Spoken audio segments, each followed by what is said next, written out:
The Gaza National Bank was destroyed by an Israeli airstrike on Sunday as fighting continues in Israel and Gaza. Palestinians have been killed after Hamas, a militant group from Gaza, launched an unprecedented attack on Israel over the weekend. तो नमस्कार दोस्तों, जैसा कि आप सभी लोगों को पता होगा कि इजराइल और फिलिस्तीन फिर से वॉर में जुड़ गए हैं। फिर से मैं इसलिए कह रहा हूँ क्योंकि ये कोई पहली बार नहीं है जब इजराइल और फिलिस्तीन आपस में लड़ रहे हैं। मई 1948 जब इजराइल और अरब नेशन के बीच में वॉर हुई थी और उसमें इजराइल को उसके नेबर से ग्रीन लाइन से सेपरेट कर दिया गया था। तभी इजराइल और अरब कंट्रीज के बीच में दुश्मनी बढ़ने लगी। ऐसा ही एक मोस्ट वेल नोन वॉर है जो 1967 में लड़ी गई थी, जिसे आज हम 6 डे वॉर के नाम से भी जानते हैं। उस समय अरब कंट्रीज जैसे इराक, सीरिया, जॉर्डन ने अचानक से इजराइल पे अटैक कर दिया था। इजराइल को समझ पाता और रिटेलिएट कर पाता तब तक इजराइल की उन्होंने बहुत सारा लैंड ले लिया था, क्योंकि वो भूल गए थे कि वो जिस पे अटैक कर रहे हैं वो इजराइल है। इजराइल ने रिटेलिएट करते हुए अपने दुश्मनों को ना सिर्फ मारा बल्कि इजराइल ने गाजा स्ट्रिप को भी सीज कर दिया था।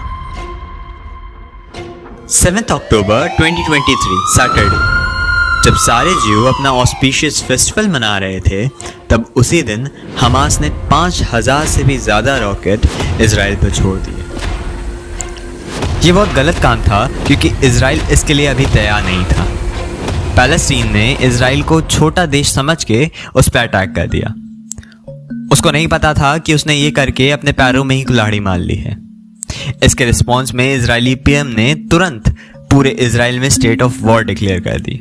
आयरन डोम जो कि इजराइल का डिफेंस सिस्टम है, वो ना सिर्फ आते हुए रॉकेट को डिटेक्ट करता है बल्कि तुरंत टाइम ना गवाते हुए उसे डिस्ट्रॉय भी कर देता है। वो बात अलग थी कि हमास के 5000 से भी ज्यादा मिसाइल को आयरन डोम नहीं संभाल पाया। अकॉर्डिंग टू द रिपोर्ट्स 250 से भी ज्यादा लोग मारे गए और 2000 से भी ज्यादा लोग घायल हैं।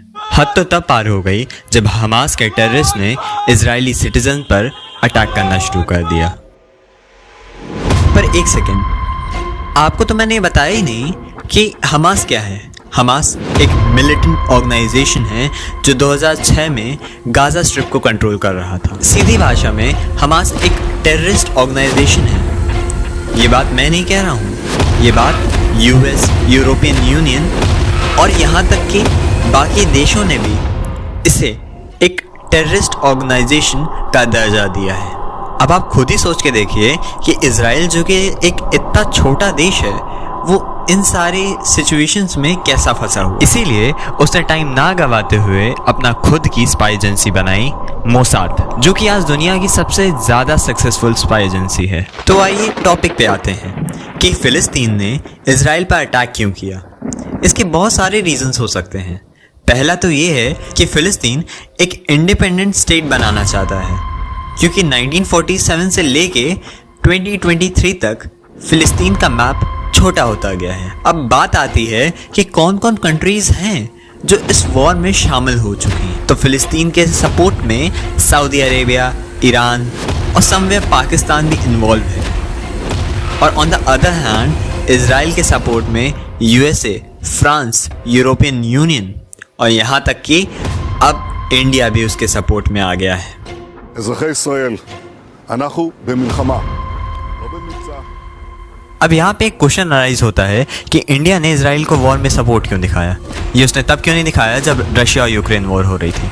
तो लेट मी टेल यू, वो सिचुएशन बहुत ही अलग थी as compare to this situation, क्योंकि वो दो कंट्रीज़ के बीच में फाइट थी और यहाँ पे एक कंट्री एक टेररिस्ट ऑर्गेनाइजेशन के सामने खड़ा है।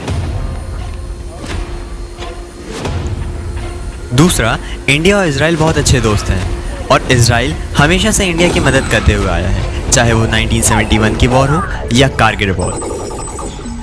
एक और चीज़, इंडिया इजरायली वेपन का सबसे लार्जेस्ट बायर है। ये वही इजराइल है जो 2017 में यूएन में खड़े होकर खुल के बोलता है कि पीओके भारत का हिस्सा है, पाकिस्तान का नहीं। इस वॉर के बीच में आपने देखा होगा कि किस प्रकार से कुछ लोग फिलिस्तीन में जो डिस्ट्रक्शंस हो रहे हैं उन्हें दिखाकर पिटी जनरेट करने का काम कर रहे हैं। वो आधी बात को दिखाकर इसराइल को क्रिटिसाइज कर रहे हैं और ये पूरा प्रोपेगेंडा पूरे वर्ल्ड में फैला रहे हैं। These are the visuals on your screen about the AMU stands with Palestine.